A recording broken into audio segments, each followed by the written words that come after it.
Torna la stracittadina a Sanremo e dintorni e torna Riolfo a Taggia, l'ultima volta fu per portare in Serie D proprio i taggiaschi. Torna Unione Sanremo Argentina, uno dei derby più sentiti di tutta la Liguria.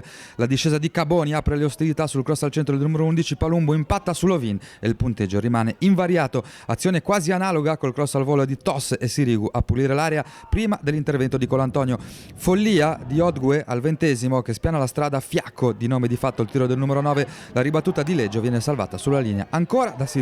Ripresa sotto la pioggia e pioggia sul bagnato per l'Unione Sanremo perché Sirigu ne stende due in un colpo solo e il direttore di gara allontana il numero 5 con il rosso diretto, ma nonostante l'inferiorità sul lancio di Palumbo, Toss e Manis pasticciano liberando la strada a Caboni. Il numero 11 sentitamente ringrazia e porta in vantaggio gli uomini di Riolfo. Reazione immediata dei padroni di casa con l'atterramento di Lobosco al limite dell'area di rigore.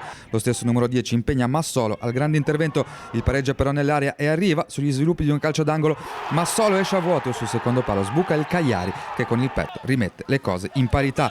Termina così 1-1 il super derby del Ponente tra Argentina e Unione Sanremo.